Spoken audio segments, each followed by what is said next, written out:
നമസ്കാരം സുഹൃത്തുക്കളെ. നമ്മൾ കഴിഞ്ഞ ഒരു വീഡിയോ ഇട്ടിട്ടുണ്ടായിരുന്നു.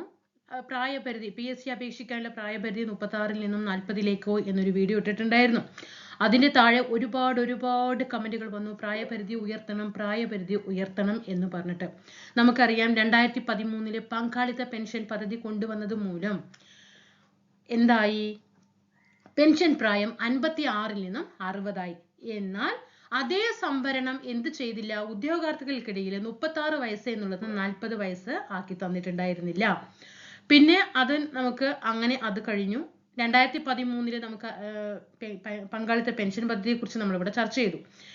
അതേപോലെ നമുക്കറിയാം കൊറോണ സാഹചര്യം വന്നു. പല ഉദ്യോഗാർത്ഥികളും അഹോരാത്രം പണിയെടുത്ത് പഠിച്ച് അല്ലേ നാളെ ഒരു ലക്ഷ്യത്തിലേക്ക് എത്തും എന്നൊരു പ്രതീക്ഷയോടുകൂടി നിൽക്കുന്ന സമയത്താണ് കോവിഡ് മഹാമാരി വരുന്നത്.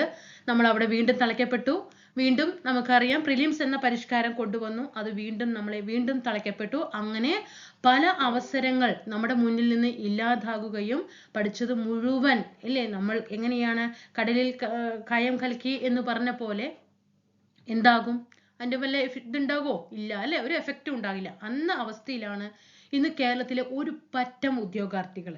അപ്പൊ നിങ്ങൾ ഒരു കാര്യം മനസ്സിലാക്കാൻ, നമുക്കറിയാം ഇപ്പോ നമ്മുടെ സെക്രട്ടേറിയറ്റിൽ ഈ ഒരു ഫയൽ നമ്പർ വെച്ചിട്ടാണ് നമ്മുടെ ഭരണപരിഷ്കാര കമ്മീഷനിൽ ഈ ഒരു ഫയൽ ഉള്ളത്. ഇപ്പൊ അത് ഹിയറിംഗ് കഴിഞ്ഞു. 16-ാം തീയതി ഹിയറിംഗ് കഴിഞ്ഞു.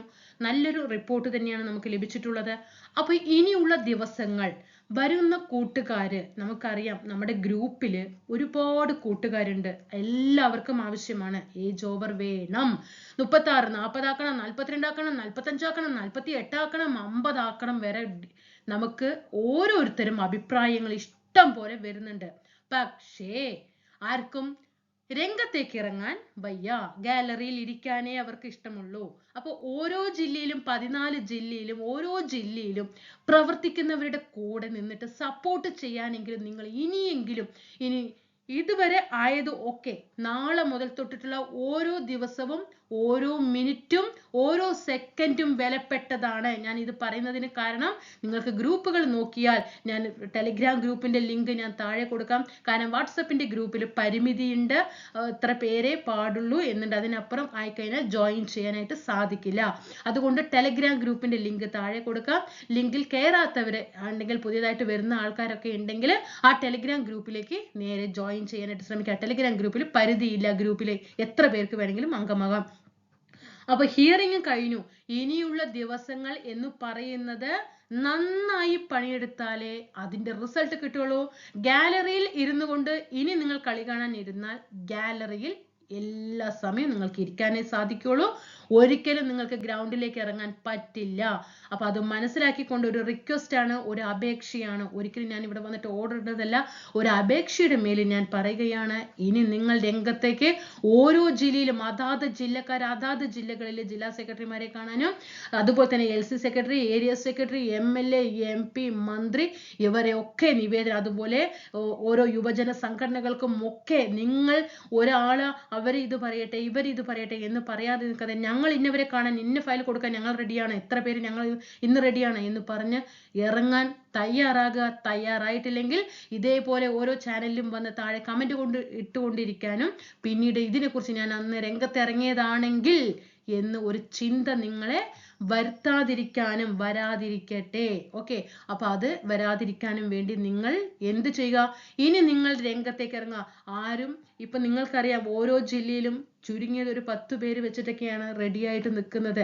അവർക്കുമുണ്ട് പല പ്രശ്നങ്ങളും. ഫാമിലി ആണെങ്കിലും സമൂഹമാണെങ്കിലും ജോലിയാണെങ്കിലും പല പ്രശ്നങ്ങൾക്കിടയിൽ നിന്നാണ് ഇതിനു വേണ്ടിയിട്ട് പണിയെടുക്കുന്നത്. ഒരിക്കലും അവർ അവരുടെ സ്വന്തം കാര്യങ്ങൾക്കോ അവരുടെ വ്യക്തി താല്പര്യങ്ങൾക്ക് വേണ്ടിയിട്ടല്ല അവരത് ചെയ്യുന്നത് എന്നൊരു കാര്യം നിങ്ങൾ മനസ്സിലാക്കണം. നിങ്ങൾക്ക് എങ്ങനെയാണ് ഇത് മനസ്സ് വരുന്നത്? ഒരു ജില്ലയിലെടുത്തു 10 പേര് പോകുന്നുണ്ട്. ഞാനിവിടെ നോക്കി, ഇനിയിപ്പോ അവര് വൈകുന്നേരം വന്നിട്ട് എന്താണ് അവർ മെസ്സേജ് ഇട്ട് നോക്കട്ടെ, അനുകൂലമായോ എന്ന് കാത്തിരിക്കുക. എങ്ങനെ നിങ്ങൾക്ക് ഇത് മനസ്സ് വരുന്നത്? ഈ പോകുന്ന വ്യക്തികൾക്കുമുണ്ട് 100 പ്രശ്നങ്ങൾക്കിടയിലാണ് അവർ മാറ്റി വെച്ചിട്ടാണ് അവർ രംഗത്തേക്ക് ഇറങ്ങുന്നത്. എന്തുകൊണ്ട് നിങ്ങൾക്ക് അവരുടെ ബാക്കിൽ പോയിട്ട് ഒന്ന് പങ്കാളികളായിക്കൂടാ? എന്തുകൊണ്ടായിക്കൂടാ? നിങ്ങളുടെയും നാളെ ഓരോ ജീവിതം സുരക്ഷിതമാക്കാനല്ലേ അവരൊക്കെ പ്രയത്നിക്കുന്നത്. അപ്പൊ എന്തുകൊണ്ടായിക്കൂടാ? അപ്പൊ മിണ്ടാതിരിക്കുക, ഗാലറിയിൽ ഇരിക്കുക, അവർ കളിക്കുന്ന കാണട്ടെ.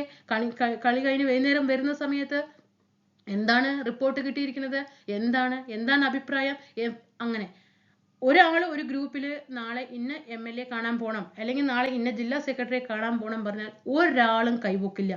പക്ഷേ ആ ഗ്രൂപ്പിൽ വേറെ അതുമായി ബന്ധമില്ലാത്ത എന്തൊരു പോസ്റ്റ് വന്നാലും അതിന് താഴെ കമന്റ് ചെയ്യാൻ ഇഷ്ടം പോലെ ആൾക്കാരുണ്ട്.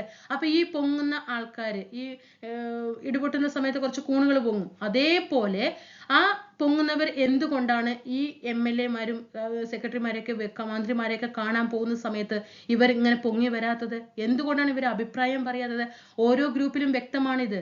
ഒരു ഗ്രൂപ്പിൽ നാളെ എത്ര പേർ റെഡിയാണ് ഇന്നവരെ പോകാൻ എന്ന് പറഞ്ഞാൽ ഒരാളെങ്കിലും ഓരോ ഗ്രൂപ്പിലും സപ്പോർട്ട് ചെയ്യില്ല.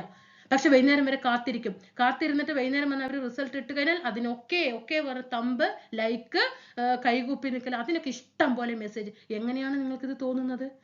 എല്ലാവരും ജോലികൾ മാറ്റിവെച്ചിട്ടും ആരും മിണ്ടാതിരിക്കുന്നില്ല. എല്ലാവരും ജോലികൾ മാറ്റിവെച്ചും കുടുംബ പ്രാരാബ്ദങ്ങൾ മാറ്റിവെച്ചും കുടുംബത്തിൽ പ്രശ്നങ്ങൾ നേരിട്ടും ഒക്കെ തന്നെയാണ് നാളെ ഒരു ജീവിതം സേഫ്റ്റി ആക്കാൻ വേണ്ടിയിട്ടാണ്. ഇനിയെങ്കിലും നിങ്ങൾ, ഇനിയുള്ള ദിവസങ്ങൾ വിലപ്പെട്ടതാണ്. കഴിഞ്ഞത് കഴിഞ്ഞു.